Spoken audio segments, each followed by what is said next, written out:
Seeing the question mark was Lennox Lewis before in his career. Can Lennox Lewis survive a real solid flush power shot from Mike Tyson? You know what? I don't know if he can, but that's the question. One, he can't survive two, but maybe one, he can get dropped, maybe he can get up, he can survive, he can tie up, and he can get a little time. Blocks the headshot. Takes one, gives one. The right hand scores well.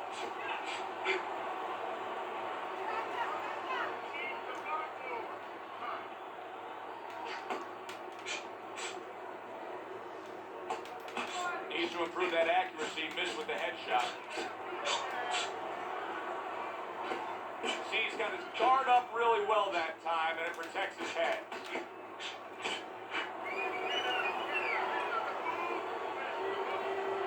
Halfway through round number one. Well-placed counter punch by Tyson. We're seeing a lot of work to the body here early on by him. Teddy, is that a certain mentality, these guys that commit to being a body puncher? Yeah, because they understand that the body punching, you know, that's not something that's glorious. That's not something that, you know, like a straight left hook on the chin, bang, it gets results right away. They understand that that's something that pays off later, and something you got to start early and stay with. Mike Tyson's now got to deal with swelling.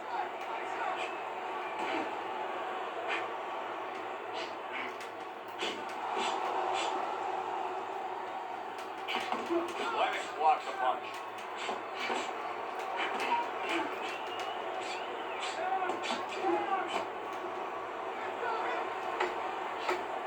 Final 10 seconds of round number one.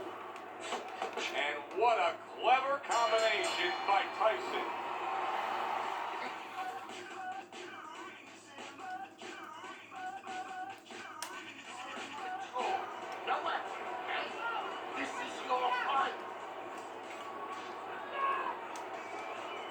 Here we go. Round two is underway.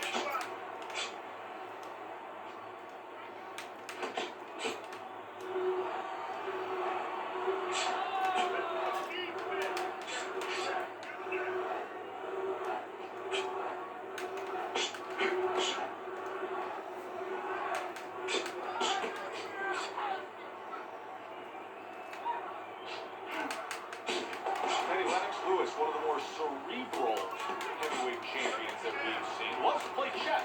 Yeah, you know, and that's been his strength, and also, quite honestly, a knock on him. He's not passionate enough for people, but it has served him in that ring, where he's been very contained. He's understood where his strengths are. Able to cover up that gut. Stay away from the inside.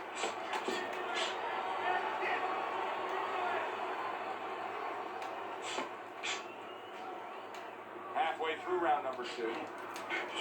How about a return to sender with the left hand?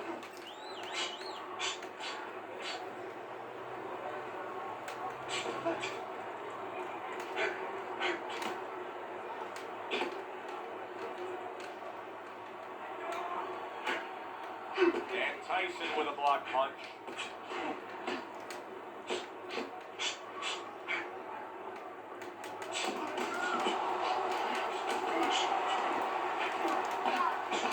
Lewis is trying to create some space between him and his opponent. You know he wants to fight on the inside. He cannot be smoked. He got hit right there, but he also gave one. Solid effort by Mike Tyson. Took a shot, now he gets a left. Mike Tyson's now in a position where he may not even realize it, but the eye is getting worse. Still, he fights on. He behaves like a fighter.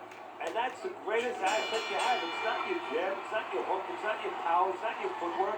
It's your ability to behave like a fighter when you have to. He's doing that right now.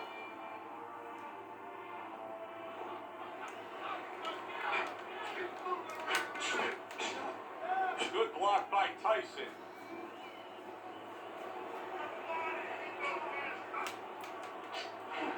That was not well targeted by Lewis.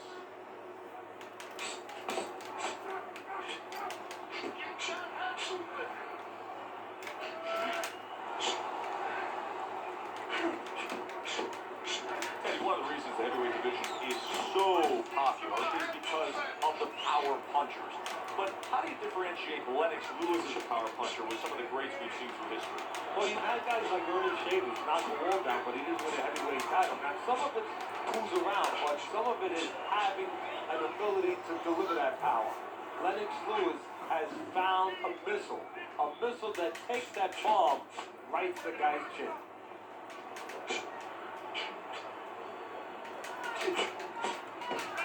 Coming to the halfway point of this third round.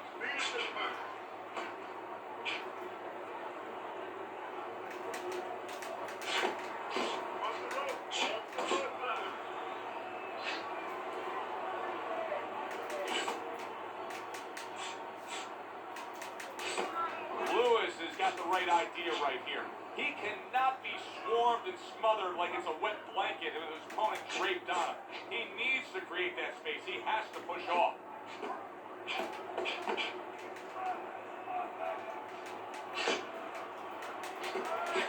Lennox Lewis blocks that punch.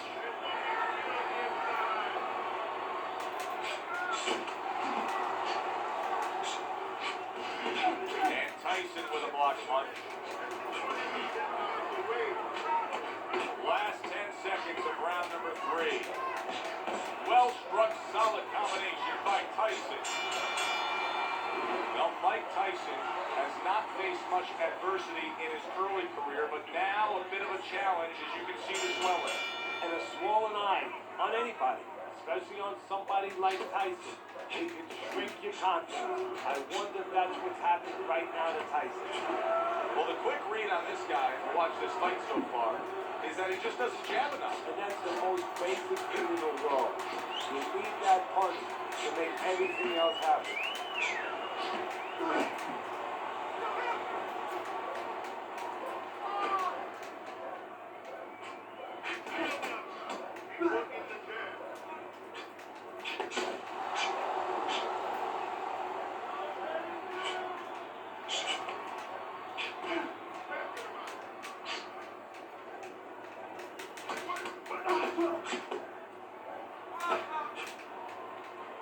Mike Tyson, the youngest heavyweight champion ever, claiming all 3 belts, unifying the title, and then of course making a ragdoll out of Michael Spinks.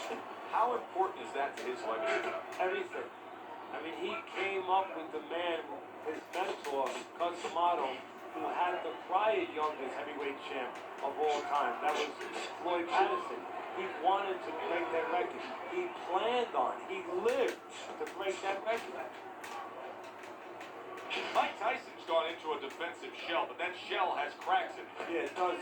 The reason why it's getting cracked is because his opponent is confident that with those earmuffs on, going into that peekaboo defense that he is, he knows he's handcuffed. So he's putting together 3, 4, 5 punches where normally he would only throw 1 or 2, worried something's going to come back.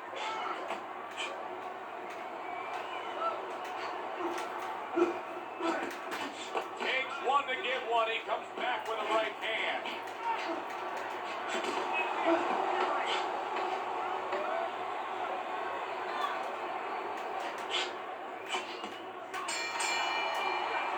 Kenny, making predictions in boxing is often a dangerous task, but I'll make one right here that seems pretty obvious to me as we come to the end of that round here.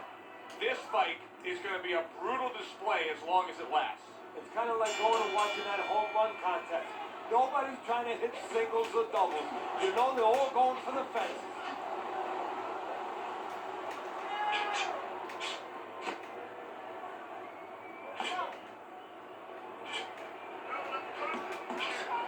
Lewis is just being smart on the outside.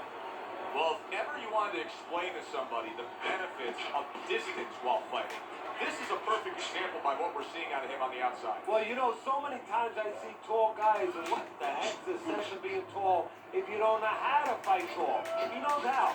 And now he's acting like a fighter, coming back with the right hand after getting scored upon. Was it that obvious right from the start that this physical specimen that you were seeing as a 12, 13, 14-year-old was going to end up being the pro fighter we're seeing in the ring next? Well, Cusamato, the first day we had the gym, said to me, you're going to have a chance maybe to train your first heavyweight champ if this guy stays interested, if he gives us a chance to develop him. Not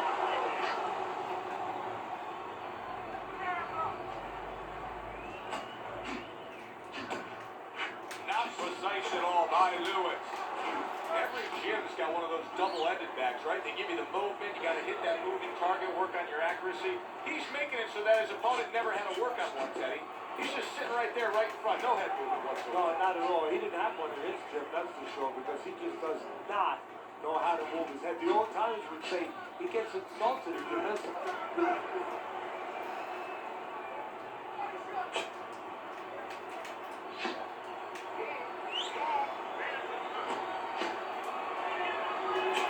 Well targeted two-punch combo by Lewis. A good block by Mike Tyson. Round comes to an end here. And Teddy, I know you've had a very busy week. You've been training some pro football players this week. There are many parallels to be made between the pro fight game and the pro football. Yeah, there are, physical ones and emotional and mental ones. I mean, the physical ones are, when I work with some of these behemoths, like offensive linemen, they have to punch out, with their arms. They have to make sure that they get those hands out now. If they raise their elbows, just like a fighter raises his elbow before he throws a jab, they lose the power. So you gotta teach them to keep those elbows in, punch out without any telegraph, without any loss of power. And also, get those hands out at the right distance. If they're a little late, the big guy gets in on them. And now he can control him. And of course, the mental aspects of it, where they get into those dark rooms we talk about every once in a while, where they have to remember that they have control. They can make the choice. You get those dark rooms, you start to think that you lose control of the choice, that your opponent's making a choice for you. No, that's not the truth. Frustrating his opponent with great defense.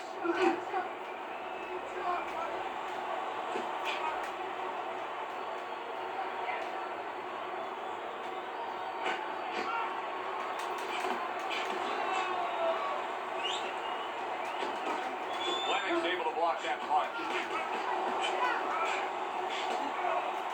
A minute to go in what has been 2 minutes of sensational action. Neither man coming off stride. What a great job. He gave one right back in return. Nice work. Holy cow. There he goes. He goes down from that headshot.